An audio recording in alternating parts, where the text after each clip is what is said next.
Assalamu warahmatullahi wabarakatuh. Okay, in this scenario, I'm not sure if I fully understand what's happening, but I'll just give you some general principles. If a person knew that his way of earning is haram, and then he earned it in a haram way, then he must get rid of that wealth.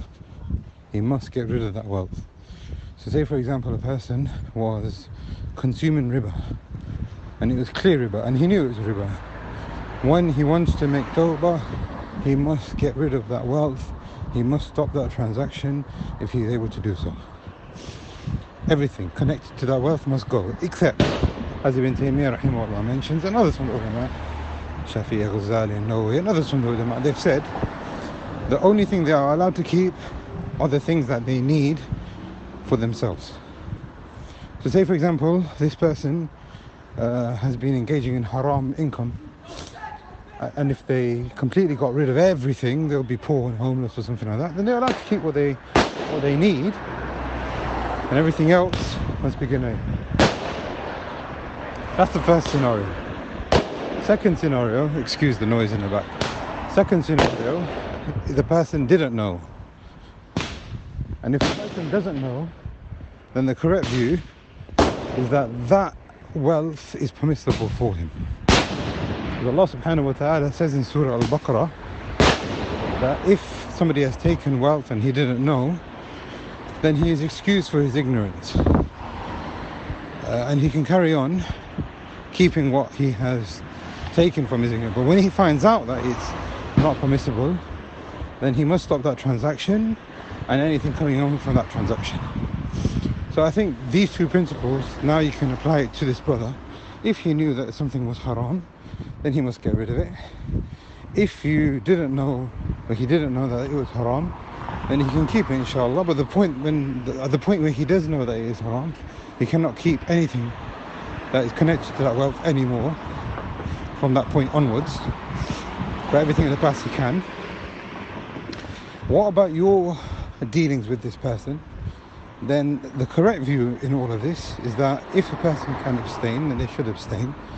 Taking from Islam. The majority of the ulama says it's makruh to deal with this person.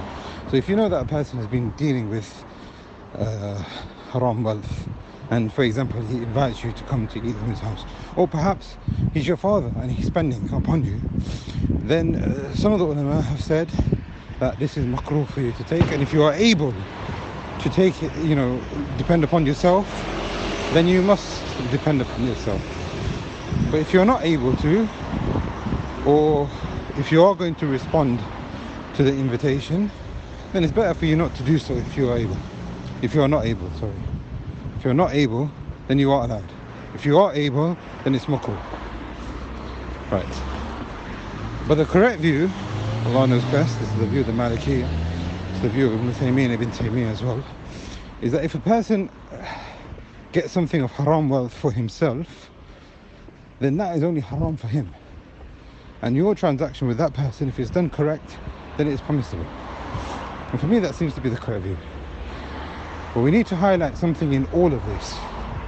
Haram wealth is of two types. Haram in and of itself, and haram in the way that it was earned.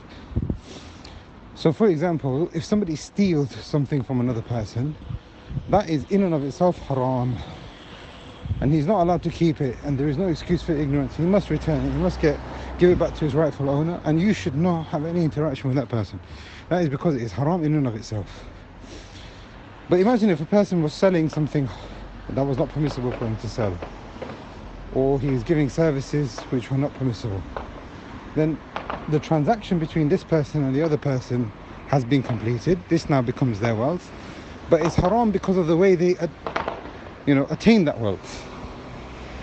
Now in that scenario, you can deal with that person. If it is haram in and of itself, then it is not allowed. So hopefully this now explains all of the different scenarios, inshallah. We ask Allah subhanahu wa ta'ala that he gives us the best of rizq, and that he purifies for us internally and externally. Allah subhanahu wa ta'ala knows best. Assalamu alaikum wa rahmatullah.